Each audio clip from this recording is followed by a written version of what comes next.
Je vais vous présenter aujourd'hui quelques résultats assez récents qui dérivent des progrès récents, des progrès technologiques qui ont été évoqués précédemment, des dernières technologies de séquençage. Alors, juste pour commencer, l'évolution et les duplications de génomes. Alors, qu'est-ce qu'on entend par duplication de génome? Duplication de génome étant un sous-produit, une vision partielle de ce que l'on appelle plus généralement les polyploïdies.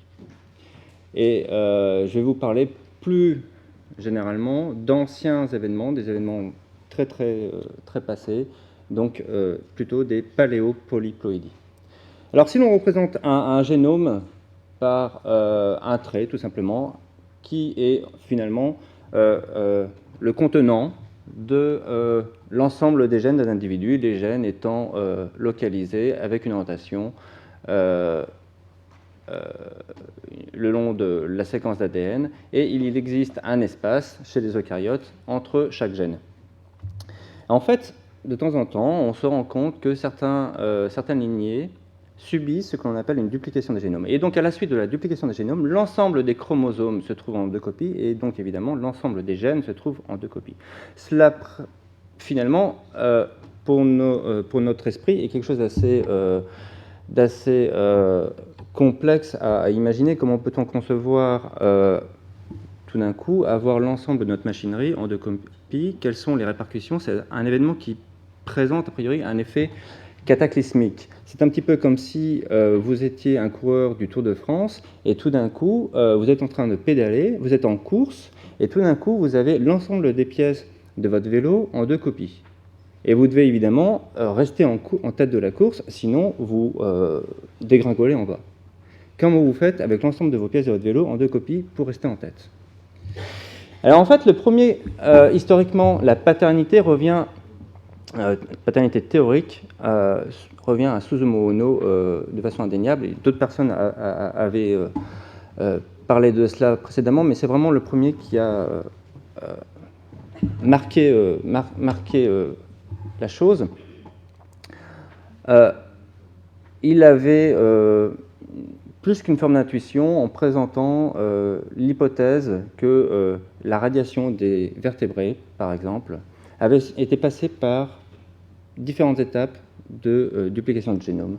2 étapes très basales, et une étape relativement récente qui serait commune à l'ensemble des poissons télostéens, poissons osseux, les poissons que l'on consomme fréquemment, les poissons du poissonnier.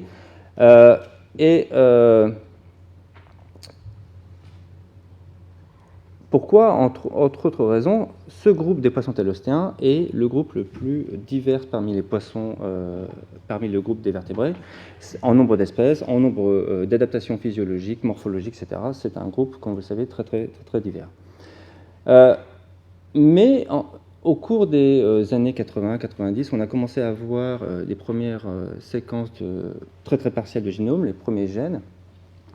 Et finalement, cette idée est revenue sur le devant de la scène parce que finalement, on s'est rendu compte que ces groupes qui dériveraient d'une duplication de génome, finalement, avaient de temps en temps des gènes en double par rapport aux autres, mais pas tout le temps. Et le plus on a cumulé de séquences, le moins on a trouvé de gènes en double. Alors, finalement, cette question a été de plus en plus débattue.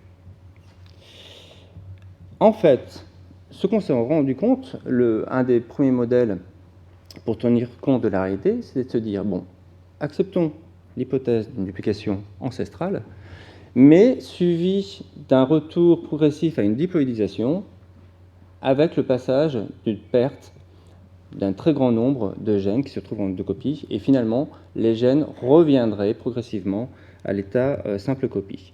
Mais finalement, quelques gènes pourraient rester en 2 copies, et là, on se retrouve en accord avec le modèle de Ohno, modèle qui a été adapté récemment par John Postlethwaite, qui présente 3 destins fonctionnels à la suite de duplication. La non-fonctionnalisation, qui consiste simplement à la perte de la fonction ancestrale, et peut-être même à la perte physique d'une des 2 copies du gène. À la néofonctionnalisation, qui était finalement l'idée basique de Ohno, qui consiste à se dire, une fois qu'on a un gène qui est en 2 copies.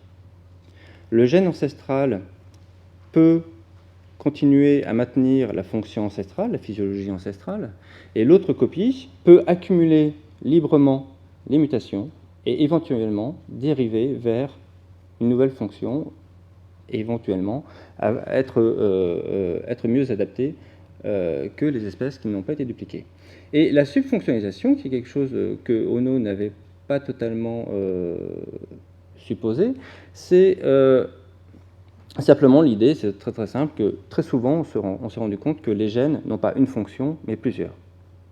Et finalement, la sous-fonctionnalisation, c'est une façon de partager les fonctions ancestrales lorsque il y a un gain dans l'efficacité, lorsque par exemple un gène va être exprimé dans un certain tissu à un certain niveau du développement, et un autre tissu dans un autre niveau du développement, finalement, ça peut être un gain fonctionnel de partager ces deux fonctions entre deux gènes, au lieu d'avoir un seul. Et alors l'autre grande conséquence évolutive des duplications, c'est de favoriser l'émergence de nouvelles espèces. Ça a été présenté, modélisé sous différentes formes, et finalement l'idée elle est très très simple, c'est qu'à la suite de la duplication, vous avez des pertes de gènes qui peuvent se produire. Si vous imaginez qu'au cours de ces pertes de gènes, vous pouvez avoir des isolements de sous-populations, donc vous vous retrouvez avec des sous-populations qui finalement ont des patrimoines, des répertoires de gènes légèrement différents. Au cours de ce procédé, au cours de cette phase, il peut encore y avoir des hybridations croisées entre ces sous-populations qui se retrouvent avec des répertoires de gènes différents. Et on se retrouve à ce moment-là à une étape, j'y reviendrai à la fin, à une forme de brassage génétique entre des sous-populations qui ont des répertoires de gènes légèrement différents. Et ce qui peut favoriser l'émergence de nouvelles espèces, puisque au cours du temps, finalement, ces sous-populations ne seront plus interfertiles. Alors si on reprend un arbre simplifié des eucaryotes, qui est divisé finalement en 5 groupes. Aujourd'hui, on entend, ça a été évoqué précédemment, je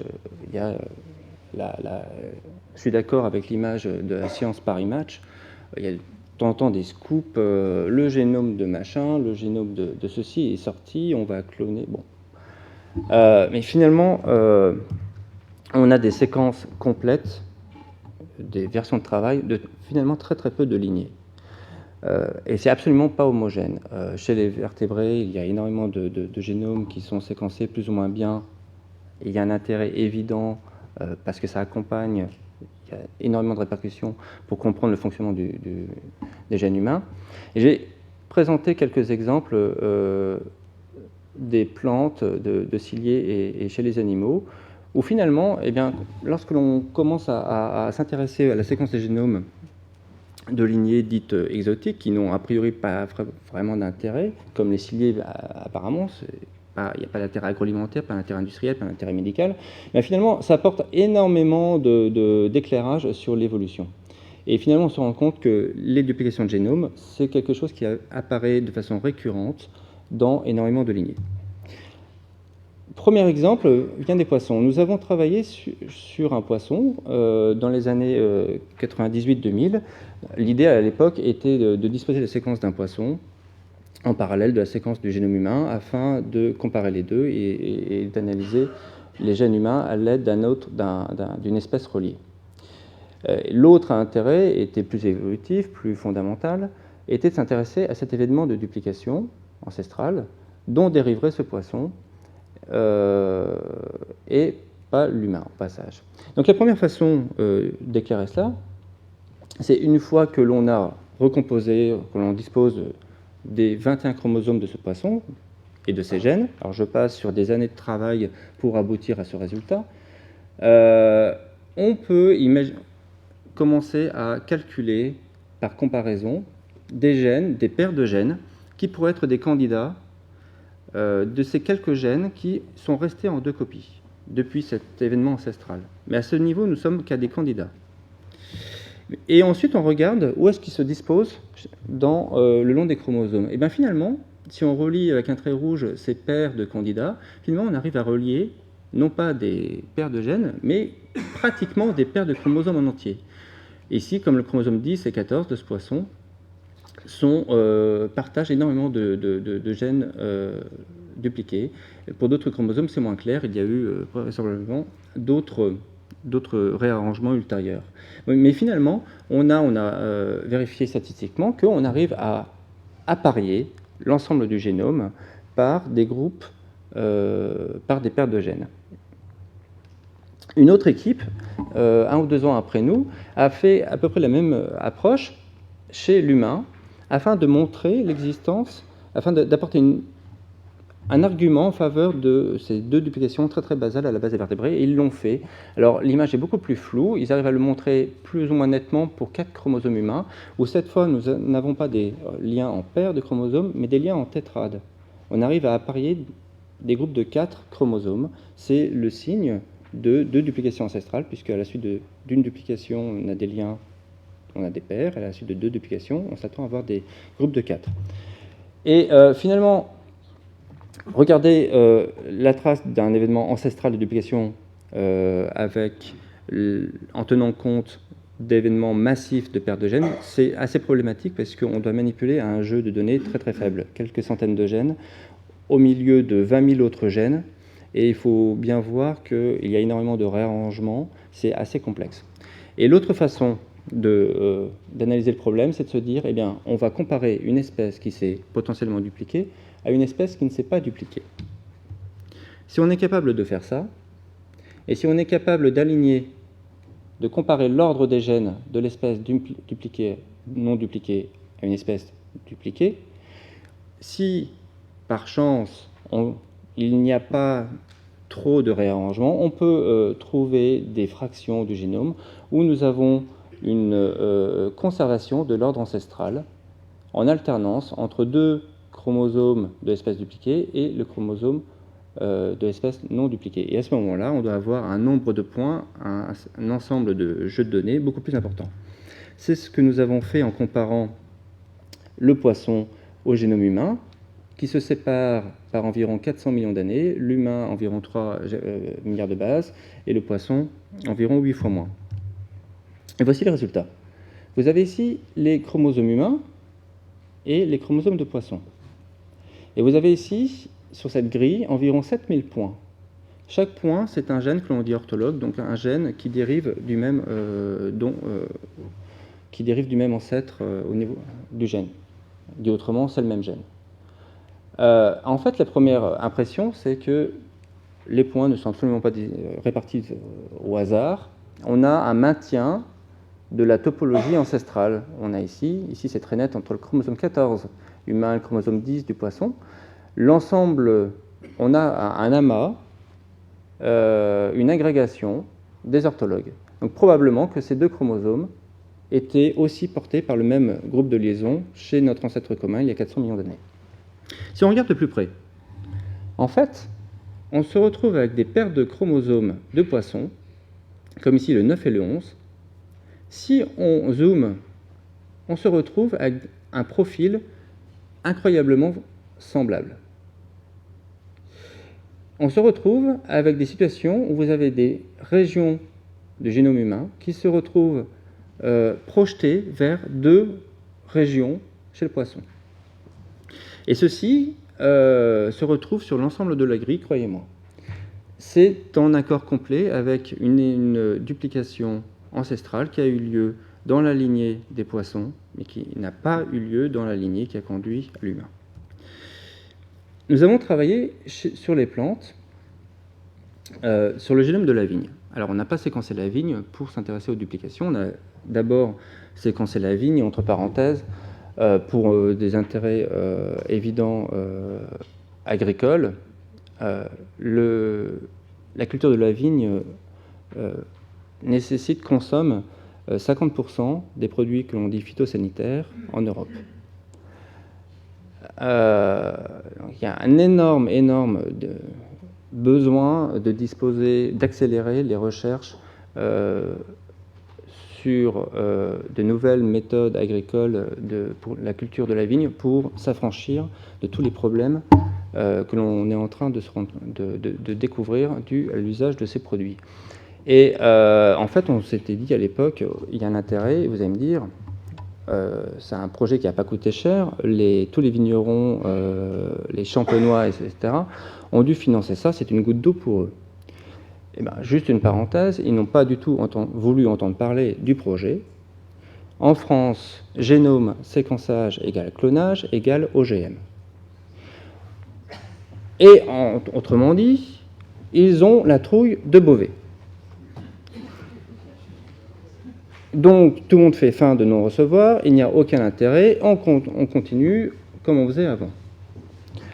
Et en fait, aujourd'hui, plus personne n'y comprend rien avec les élections récentes où on a un parti vert censé décrire, prévenir ce qui se passe, qui s'acoquine avec une personne qui a une stratégie obscurantiste, extrémiste, et un parti libéral qui, tout d'un coup, dit « mais finalement, l'écologie, c'est nous ». On n'y comprend plus rien. Mais bon, finalement, pourquoi pas. On va continuer à travailler. Le peuplier, espèce ligneuse, a eu une duplication probablement récente. Arabidopsis, qui est l'arabette, qui est un génome modèle, dit modèle parce qu'il était de petite taille, et en fait, une fois qu'on a séquencé, on s'est rendu compte qu'il y avait eu des duplications, et c'était absolument un très très mauvais modèle, absolument un mauvais choix de travailler sur cette espèce.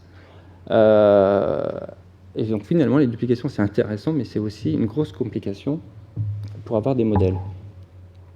Et donc, pour faire vite, 1, 2 ou 3 duplications, mais on ne savait pas, absolument pas, si, notamment la duplication la plus ancienne d'Arabidopsis, n'était pas à l'origine, n'était pas commune avec une duplication du riz, comment ces événements sont interreliés, est-ce qu'il n'y a pas des événements reliés, communs, et surtout, est-ce qu'il n'y a pas un événement qui marquerait cette grande radiation? Alors, ici, nous avons comparé, comme tout à l'heure, la vigne, mais non pas un autre génome, pour commencer, contre elle-même. Et vous avez ici les gènes de la vigne qui ont été comparés contre eux-mêmes. Et vous avez une diagonale qui ne correspond pas aux gènes contre eux-mêmes, comme on pourrait s'y attendre, mais qui correspond, je vais faire vite, simplement à des copies de gènes qui se trouvent, on a ce qu'on appelle les duplications segmentales, qui se retrouvent en position très très proche. Mais au-delà de cette diagonale, on a aussi ce qu'on peut appeler des diagonales éloignées. Il y en a un petit peu partout, comme s'il y avait d'autres copies des gènes distantes. Et si on regarde plus en détail, vous avez par exemple le chromosome 6 de vigne, qui se trouve, dont certains gènes se trouvent projetés, dont une copie se trouve projetée sur le chromosome 8 et sur le chromosome 13. Mais le chromosome 8 a aussi des liens avec le chromosome 6, on s'y attend, mais aussi avec le chromosome 13. Et le 13 est aussi relié au 6 et au 8. Autrement dit, on se retrouve avec des triplés. Ça ne peut pas être compatible avec une duplication où on s'attend à avoir des liens de paires, et ça ne peut pas être compatible avec 2 événements ancestraux de duplication, puisque dans ce cas-là, on s'attend à avoir des tétrades. Par contre, ça ne peut être compatible, alors là, c'est un autre exemple, ça peut être compatible avec la contribution de 3 génomes ancestraux, ce que l'on appelle une paléo-hexaploïdisation, où à un moment donné, il y a eu, ou autrement dit, une triplication. Et donc la question, on va essayer de répondre, est-ce qu'il y a des événements communs? Pour cela, une façon de faire, c'est de comparer, faire des comparaisons 2 à 2, et de regarder si on retrouve des similarités. Donc, on a comparé notre vigne, que l'on sait être une ancienne hexaploïde, au peuplier. Alors, on trouve cette grille, on voit notamment des profils de conservation, très bonne conservation. On voit par exemple que le chromosome 18 de vigne est lié au 2 et au 5. Alors, 2 ou au 5 du peuplier, on s'y attend dans le cas d'une duplication récente du peuplier qui n'est pas dans la lignée de la vigne. Ça avait été décrit, la duplication récente du peuplier avait été décrite. Tout va bien. Mais ce qui était intriguant, c'est qu'on ne retrouve pas notre triplet 6-8-13 de vigne. Il n'y a aucun chromosome de peuplier qui se projetterait sur ces sur ce triplet. La seule hypothèse cohérente, c'est que l'hexaploïdisation, que l'on sait être chez la vigne, est plus ancienne que la radiation vigne-peuplier, et qu'elle est partagée par les deux. Autre plante, on fait maintenant le même exercice entre la vigne et Arabidopsis. Cette fois, c'est un peu plus flou. On se retrouve avec une région de vigne qui se trouve être projetée vers 4 chromosomes chez Arabidopsis. Ici, c'est cohérent avec 2 événements de duplication chez Arabidopsis qui ne sont pas dans la lignée de la vigne. Et à nouveau, on ne retrouve pas notre triplet 6-8-13 de la vigne, ni aucun autre triplet.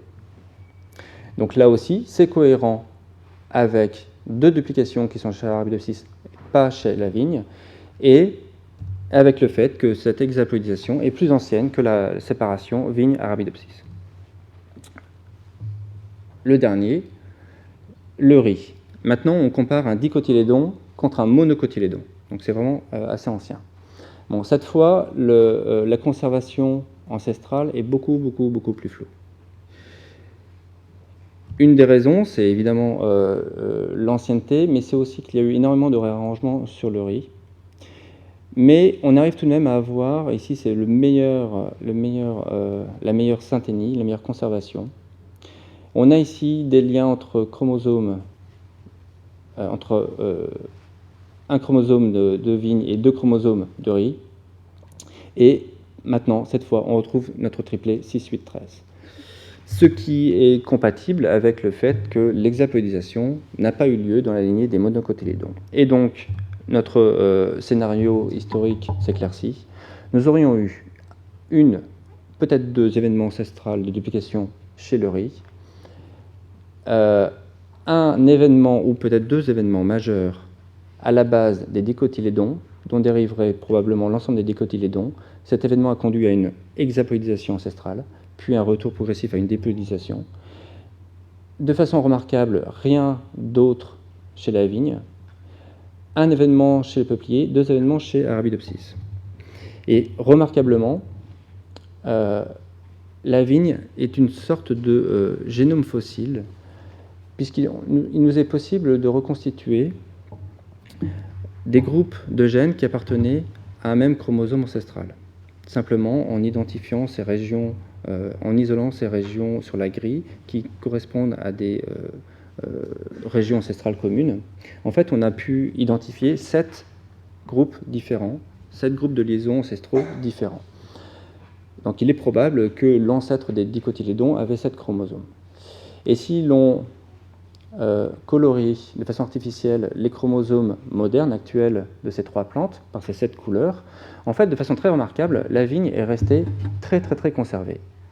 Si on regarde le peuplier, où les couleurs ont été bien mélangées, et chez Arabidopsis, a fortiori beaucoup plus, il y a eu énormément de réarrangements. Ce qu'on peut noter au passage, c'est que nous avons 19 chromosomes chez la vigne, autant que chez le peuplier, alors que chez le peuplier, il y a eu une duplication de plus. Donc ça veut dire que suite à la duplication du peuplier, il y a eu une force, sans faire trop de finalisme, qui a conduit à réduire le nombre de chromosomes vers le nombre de chromosomes ancestral. Et chez Arabidopsis, on est même allé plus loin, puisqu'il y a eu 2 duplications de plus, et le nombre de chromosomes est bien moindre.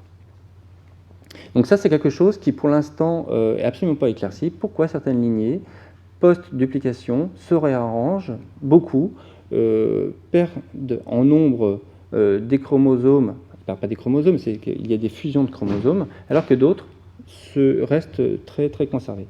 Et finalement, il nous manque un modèle. Un modèle excellent que nous proposons, c'est le génome de la paramécie. Vous l'avez vu en film tout à l'heure. La paramécie, c'est un unicellulaire qui a une génétique très particulière. Je passe très vite, mais il a un micronoyau et un macronoyau. Le micronoyau porte l'information génétique et subit la méiose, alors que le macronoyau, lui, dérive du micronoyau, et finalement c'est lui qui est l'outil fonctionnel, c'est dans le macronoyau que sont synthétisés, c'est grâce à l'ADN du macronoyau que sont synthétisées les protéines, pas du micronoyau. Et nous avons séquencé le macronoyau, qui est relativement petit, 72 mégabases, mais finalement, grande surprise, à 40 000 gènes, presque 2 fois plus que l'humain, pour un organisme qui a une seule cellule. Et en fait, la raison de ce très grand nombre de gènes, c'est la conservation, excellente conservation, d'une duplication qui paraît très proche, mais qui ne l'est finalement pas du tout. Vous avez ici l'ensemble des chromosomes. Alors la paramécie, c'est la championne des chromosomes, elle en a des centaines. Mais vous avez 60%, 68% des gènes qui sont toujours en 2 copies. Et ce qui est le plus remarquable, c'est que l'ordre ancestral des gènes est maintenu. Il n'y a quasiment pas eu de réarrangement, ce qui nous a permis d'inférer l'ordre ancestral de cette paramécie avant la duplication, et essayer de regarder s'il n'y avait pas eu une autre duplication, s'il ne nous était pas possible d'aller un peu au-delà. Et finalement, de proche en proche, on a pu faire cet exercice 3-4 fois, et découvrir qu'il y avait au moins 3 duplications qui s'emboîtaient chez la paramécie. Et ça devient un outil remarquable, c'est une forme de télescope Hubble de la génétique, où vous pouvez partir d'un gène ancestral, et à la suite de 3 événements de duplication, ce gène a 64 possibilités de rétention ou de perte de gènes. Donc en rouge, ce sont les situations où les copies sont maintenues, et en blanc, les situations où les copies ont été éliminées. Et en fait, ce qui est remarquable, c'est que grâce à la conservation de l'ordre ancestral, il nous est possible de dénombrer, détecter chacune des possibilités. Et pour chacune des familles, il nous est possible de faire des analyses. Est-ce que ces gènes sont plus exprimés, moins exprimés? Est-ce qu'il y a des biais fonctionnels? Par exemple, une des grandes questions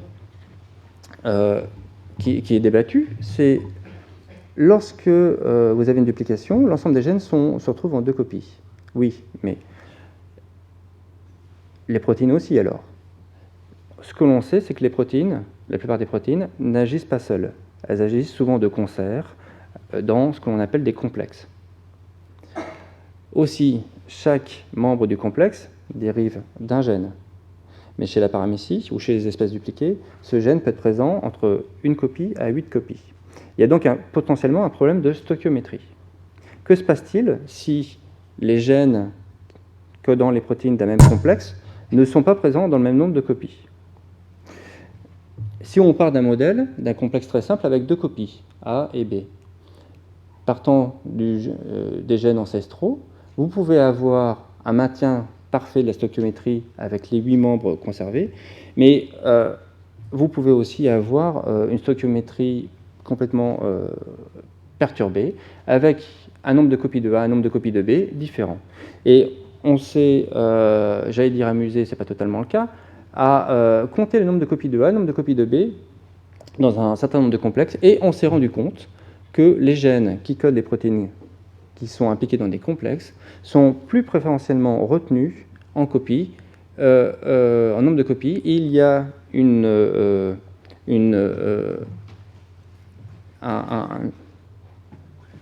faut conclure. Et il y a une force qui maintient les protéines qui sont complexes. Alors je vais aller très vite. On s'est rendu compte que les duplications sont corrélées avec les radiations chez la paramécie. Et finalement, chez la paramécie, on a un modèle qui est assez remarquable, où nous avons une espèce dont le nombre de gènes oscille, double de temps en temps, séparé par un cycle de perte de gènes. Et au cours de ces pertes de gènes, nous avons pu inférer qu'il se passe un certain nombre de phénomènes, dont une des forces majeures, c'est cet effet de stoichiométrie. Il y a un effet dû au modèle en anglais qui s'appelle le gene dosage, le dosage des gènes. Et il y a une tendance pour avoir un maintien des fonctions basiques du métabolisme basal à court terme. Alors, je voulais juste très brièvement, pourquoi certaines duplications sont maintenues? On sait que ce sont des éléments qui apparaissent relativement fréquemment dans la nature. même chez les animaux. Chez les mammifères, vous avez 1% des embryons qui sont dupliqués, mais ce n'est pas viable. Et en fait, vous avez un article récent d'un confrère, Yvan de Pire, qui a montré de façon très intéressante que chez les plantes, de nombreuses lignées ont eu un événement de duplication très récent qui coïncide avec le cataclysme majeur, la perte majeure d'espèces qui a eu lieu à la fin du Crétacé. L'hypothèse, c'est que justement, lorsqu'il y a eu ce bouleversement environnemental, les espèces qui ont subi une duplication ont eu plus de facilité à acquérir de nouvelles fonctions et donc étaient plus facilement adaptables. Et en parallèle, un autre groupe en Irlande a montré que chez la levure, où il y a des espèces dupliquées et non dupliquées, les levures dupliquées seraient apparues de façon concomitante avec les angiospermes. En effet, chez la levure, qui donc a besoin de glucose, une espèce dupliquée a potentiellement plus de capacité de fermentation de glucose. Et si vous avez tout d'un coup la création du groupe des angiospermes et vous vous retrouvez avec une source de glucose à profusion, les espèces qui sont dupliquées vont être potentiellement favorisées s'ils ont une meilleure adaptation à la fermentation du glucose. Et juste pour finir, vraiment pour finir, il y a vraiment, juste finir sur une réflexion, que finalement les duplications, c'est une forme de stratégie évolutive un peu parallèle à la sexualité. La sexualité, c'est un moyen qui permet le brassage génétique entre individus au sein d'une même population à très court terme. Les duplications, finalement, c'est une stratégie qui permet la création, l'émergence de nouvelles espèces, et il y a une étape intermédiaire où vous pouvez encore avoir des hybridations entre sous-populations et la création de nouveaux répertoires de gènes. Vous avez donc un brassage génétique et qui ne se fait pas, comme la sexualité, entre une même population à court terme, mais sur un très très long terme. Et ce qu'on a remarqué, et ce qu'on découvre de plus en plus récemment, nous sommes en train de travailler sur des animaux qui, de façon très intéressante, ont perdu leur sexualité, mais ont aussi une duplication récente, comme si vraiment ces deux phénomènes sont interreliés, sont des forces complémentaires au cours de l'évolution. Je vous remercie.